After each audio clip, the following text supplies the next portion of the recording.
महाराष्ट्राचा। नमस्कार, मी सुद्धा संध्या लाईव्ह मध्ये आपल्या सगळ्यांचं स्वागत। सतेज पाटील यांनी आज ड्रग्सचा मुद्दा विधान परिषदेमध्ये मांडला। त्यानंतर याच मुद्द्यावरून अनिल परब यांनी देखील काही प्रश्न उपस्थित केले। अनिल परब आणि सतेज पाटील यांनी उपस्थित केलेल्या प्रश्नांना योगेश कदम यांनी उत्तर दिले। मध्ये महाराष्ट्राची अवस्था बघितली तर आता दुर्दैवाने देशाचं ड्रग कॅपिटल व्हायला लागले का अशी अवस्था महाराष्ट्राची।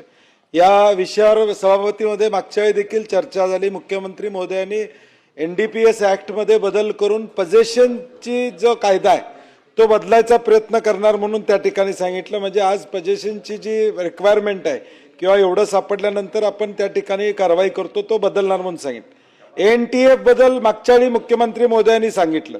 ANTF तुम्ही स्थापन केली, 346 पदाची भरती तुम्ही काढली, 200च भरती झालेली आहे, अजून 146 पदं तुमची रिक्त आहेत। मी सूचना त्यावेळी सभापती मध्ये काय केली होती, आपण ते खातं सांभाळेल। गडचिरोलीला जो नियम आहे ह्या ड्रग्ज बद्दल जर हे शासन खऱ्या अर्थानं सिरियस असेल, ह्याची व्याप्ती एवढी आहे, एका वर्षात 14 कारखाने आपल्या महाराष्ट्रामध्ये कारवाई झाले। किती? 14 कारखाने MD तयार करणारे 14 कारखाने।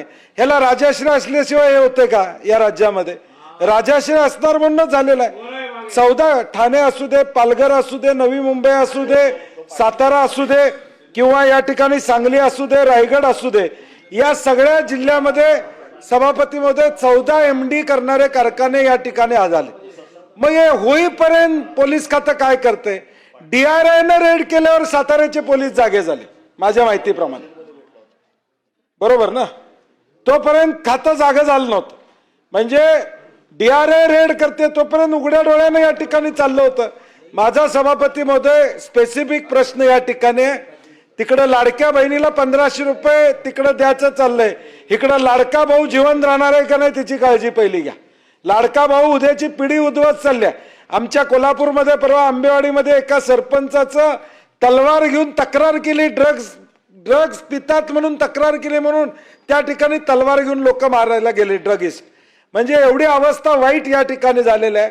आणि म्हणून शासनानं फक्त ANTF करून उपयोग नाही, त्याला मी म्हटलं तसं गडचिरोलीला नियम आहे सभापती महोदय, जिल्हा पोलीस प्रमुख तिथले जबाबदारी घेतल्यानंतर त्याला 40 पोस्टिंगचा अधिकार आहे, त्याला 40 पोस्टिंग ते करा, मग कारवाई या ठिकाणी होतील, अधिकारी देखील स्वतःहून जातील।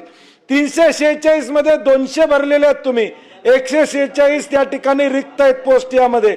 ह्याला खरं बळ द्यायचं असेल, मी कौतुक आहे या ANTFचं, कारण की ते झाल्यावर जवळजवळ माझ्या माहितीप्रमाणे 800-900 कोटी रुपयाचे ड्रग्ज जप्त केलेत, माझी आकडेवारी बरोबर असेल तर। म्हणजे त्यांची कारवाई चांगली झाली आहे, परंतु जोपर्यंत तुम्ही त्यांना बळ देणार नाही, त्यांना लागणारा रिसोर्सेस हा महाराष्ट्रातल्या पोलीस स्टेशन मधून तुम्ही देणार नाही, तोपर्यंत हा मिनान्स या ठिकाणी संपणार नाही।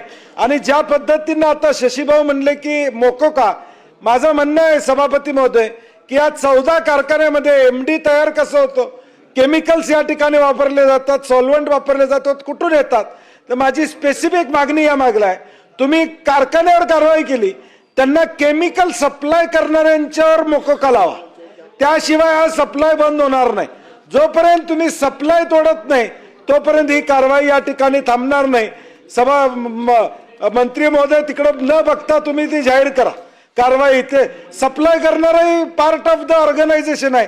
ताज्या आणि महत्त्वपूर्ण बातम्या पाहण्यासाठी आजच आमच्या संध्या लाईव्ह न्यूज चॅनलला YouTube वर सबस्क्राईब करा आणि बेल आयकॉन प्रेस करा।